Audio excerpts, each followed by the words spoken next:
FXM presents Info Nuts. Important stuff about our next movie.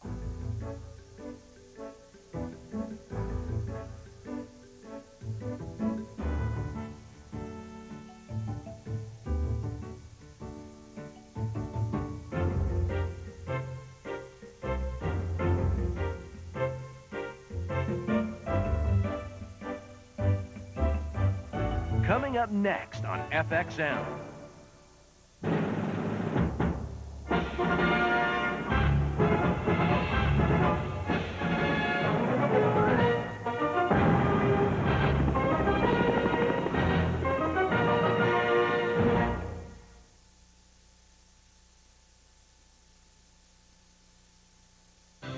FXM means big stars. FXM means big movies. Direct from the source, 20th Century Fox. FXM Movies from Fox brings you over 60 years of big movie entertainment, shown uncut and commercial-free. Do you want to talk about sheer muscle? FXM Movies from Fox. It doesn't get any bigger than this. FXM bringing you over 60 years of big movie entertainment. Betty Davis is Broadway legend Margot Channing, and Ann Baxter wants to take her place. George Sanders and Marilyn Monroe co-star in All About Eve, next. Coming up on FXM Dailies, Molly Shannon shines in Superstar. Sometimes when I get nervous, I stick my fingers under my arms and I smell like that. Find out why Fox Music president Robert Kraft is Hollywood's premier scorekeeper. Scoring motion pictures is one of my favorite things in the world. And do you know what a clapboard is? Something like a clipboard?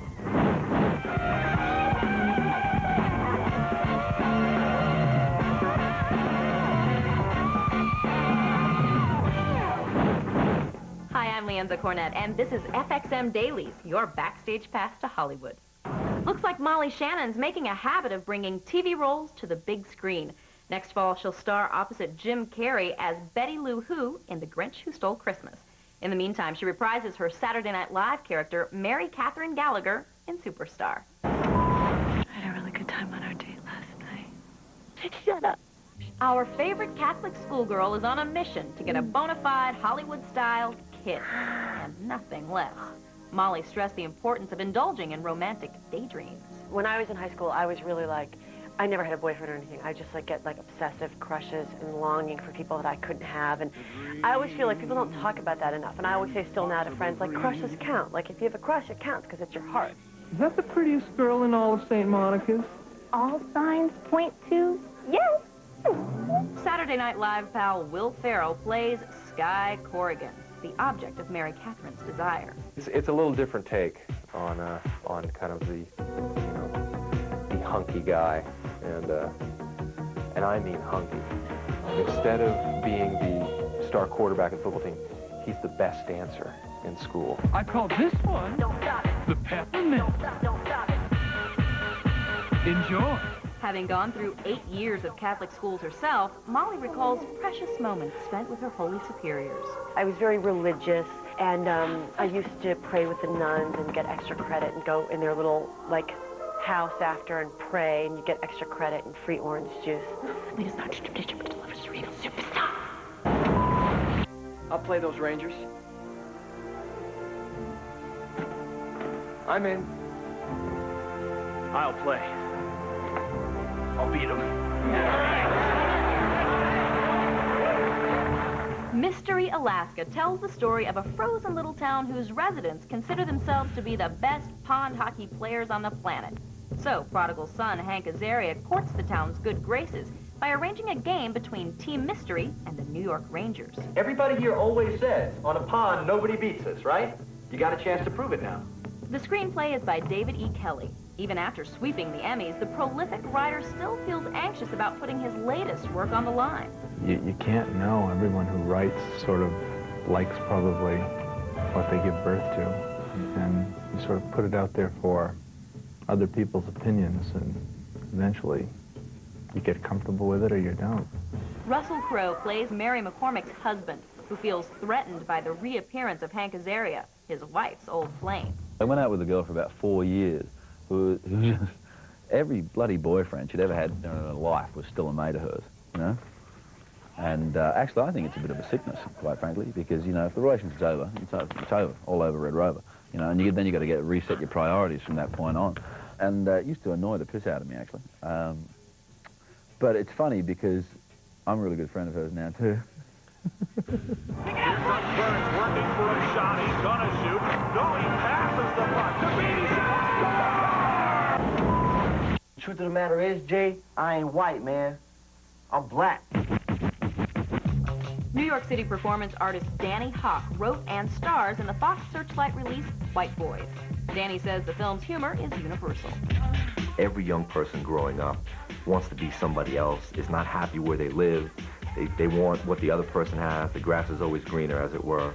And although that's sad in a sense, it also is the basis for, you know, tremendous humor that we can all relate to. You gotta see these people, man. All they do is hang out at the mall every day and walk back and forth from Foot Locker to Chi-Chi's, Chi-Chi's to Foot Locker, and they go home and watch Friends. Danny claims his character is like a lot of isolated teens for whom television is the only portal into other cultures. He gets all his images from television. His entire understanding of African America comes from the MTV. Kiss my shoe. It's delicious. White Boys writer and star Danny Hawk has already sold his follow-up to White Boys, a script called Jails, Hospitals, and Hip Hop. Both films are based on one of Hawk's one-man shows. After so much white boy rap, we thought we'd check in with the real deal and see what's next for LL Cool J. My next film is Any Given Sunday. Oliver Stone directed it. It stars Al Pacino, Dennis Quaid, James Woods, Cameron Diaz, Bill Bellamy, Jamie Foxx, a lot of different people. It's a great cast. Thanks, LL. In the history of Fox Music, there have only been 4 presidents of the legendary division. We visited current president Robert Kraft to learn what's involved in the art of film scoring. 428, take 76 are rolling. If you're sitting in a dark room watching a movie, the music is this big dial that comes up somewhere in your cortex and tells you it's suspenseful, or it's romantic, Those kissing cherries, tempting glove, or it's terrifying. So the music supports the film and helps push an audience where the director needs the audience to be. It's Robert's job to partner a composer with a director on a project. He says there are as many different approaches to the process of scoring as there are emotions to express. Different composers work different ways. Some guys like to do mock-ups, as they're called, on synthesizers. Some very fabulous composers still do no more for their directors than play them a theme on an acoustic piano and say, I hear this with 100 guys, and the director has to somehow take his word for it that it's going to work out. After discussing the thematic approaches suggested by the script, the director-composer team goes through the film scene by scene. They spot the film, which is looking at each section of the movie that needs music and getting timings for how long that is, and is it dramatic or romantic. And then the composer goes off and writes. And it all moves towards the big scoring session, which is, of course, we're on the stage today, where the director really hears for the first time. It's a very freaky moment. The director hears his movie being scored by an orchestra. It's also very difficult at that moment to say, yeah, I don't think so. For Robert, pursuing the art of film scoring is a passion. Music, as we know, is the purest of all art forms, of course. It's not verbal, and it's not visual. It goes right to the heart. It goes right to the head. It's all about mood and about emotion. So what a great score does is capture a feeling specifically to the scene, but more accurately, a great umbrella for the whole film, a great feeling for the whole film that makes the film feel a certain way.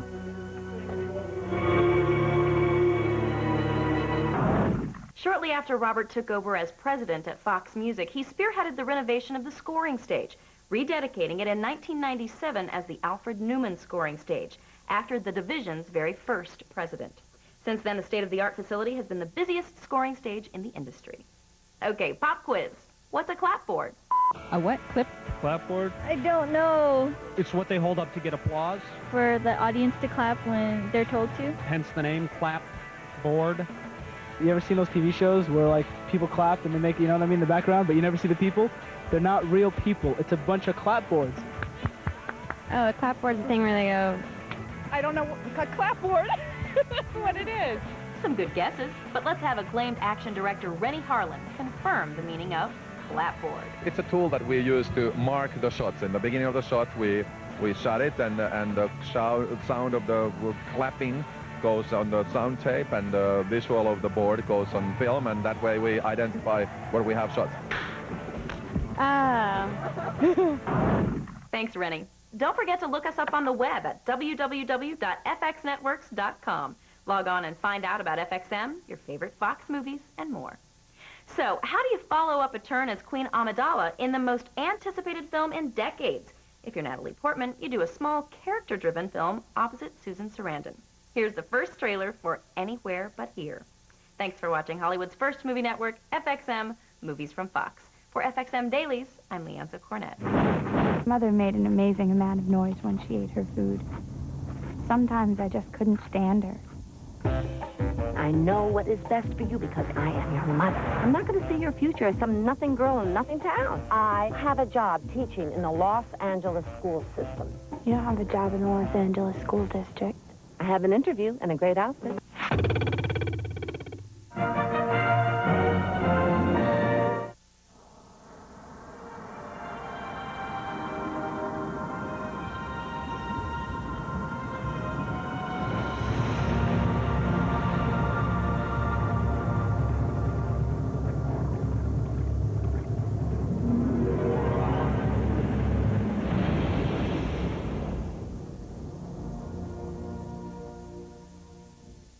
FXM short films. Uniformly excellent. Chosen for more than 70 film festivals worldwide. Amazingly strong. Winner of the New York Festival's coveted gold medal. An entertaining anthology. Only one network could top such a performance. So FXM did it again.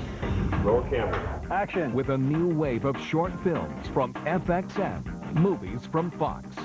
It was fabulous. Extremely entertaining. Adding to a growing roster of original short films by some of Hollywood's hottest young directors. Such a phenomenal idea. Comedy. Spectacular. Drama. Action. Action. Action. Action. 20th Century Fox muscle. FXM attitude. It's a sick world, man. FXM Shorts. Original short films shown every day between features. Only on FXM, Movies from Fox. I just hope I can find a seat.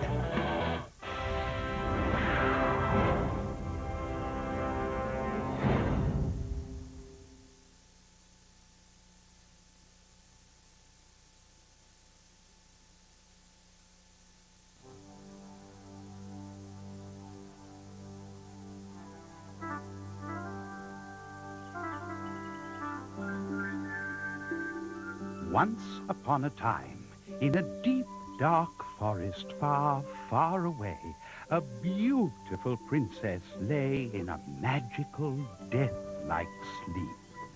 Only true love, 'twas said, could break the spell. Many months she slept until one day a tall, dark, and handsome prince of true heart and noble bearing came to awaken the princess. Actually, it seems it was a short, red-headed, and slightly homely prince who came to awaken the princess.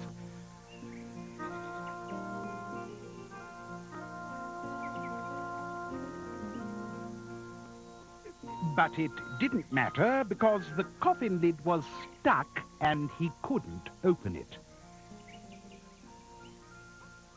No matter how hard the plucky little prince pulled, he simply could not open the coffin.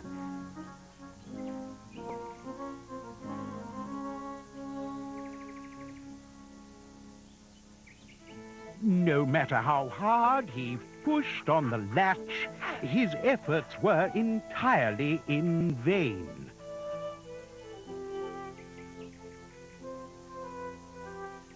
No matter what tools he used, the princess lay forever beyond his reach.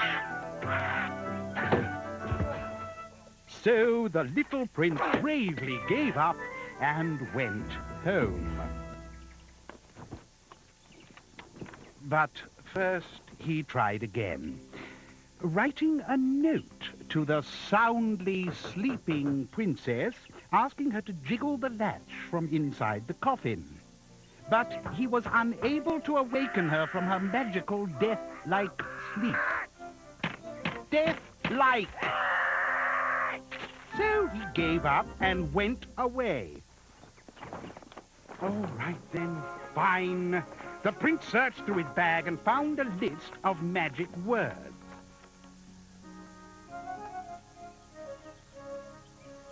Abracadabra.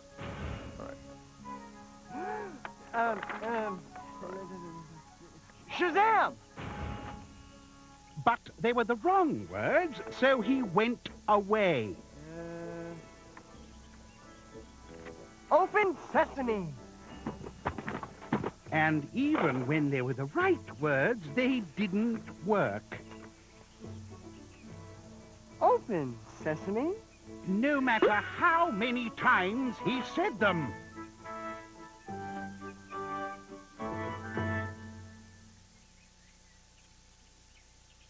Oh, come on now.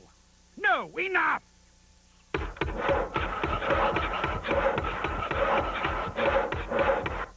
Right.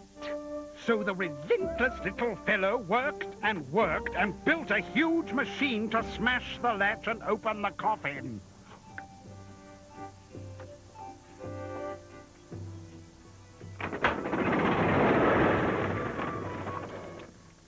But he hadn't used enough rope. So he left to go to town and buy some more. Goodbye. Now then, to review Deep Dark Forest, Beautiful Princess in a Magical Death-like Sleep, etc., etc., etc. And then, one day, a tall, dark, and handsome prince of true heart and noble bearing came to awaken the princess.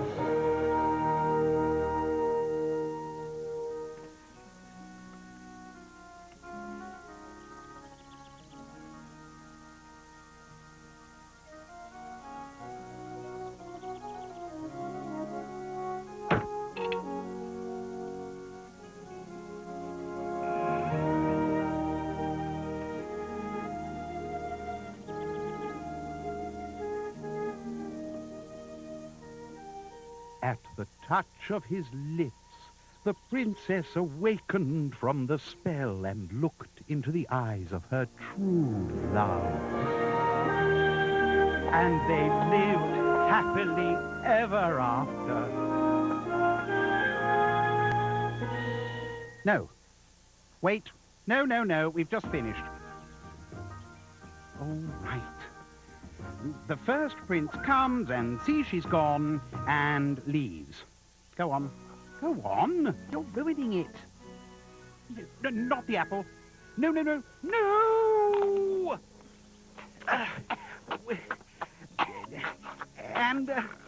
And so the prince fell into a magical death-like sleep, but immediately he woke up. He woke up! Please! And then his horse, who was very clever, came over and opened the latch. He woke up! Wakey! Come on! And then a magic dragon came along. An evil stepmother? A fairy godmother? Please?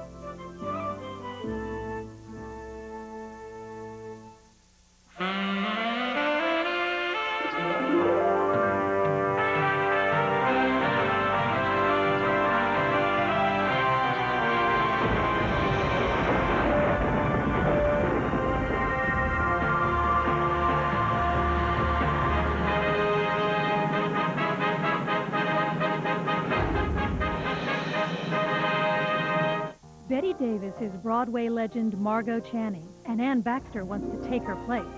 George Sanders and Marilyn Monroe co-star in All About Eve, next.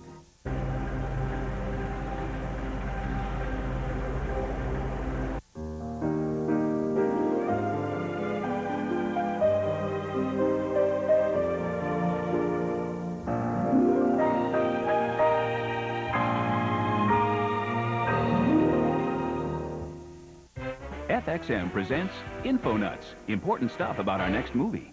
All About Eve, one of the best movies ever. Written and directed by Joseph Mankiewicz, who wanted to make a movie about the theater. Starring Betty Davis, Ann Baxter, Gary Merrill, George Sanders, and Celeste Holm, with a memorable appearance by Marilyn Monroe. Who'd actually been dropped from her Fox contract 2 years before. You know, this movie won Oscars for Best Picture, Best Director, Best Screenplay, and Best Supporting Actor. But we're not overhyping it, right? No way. All About Eve, coming up next.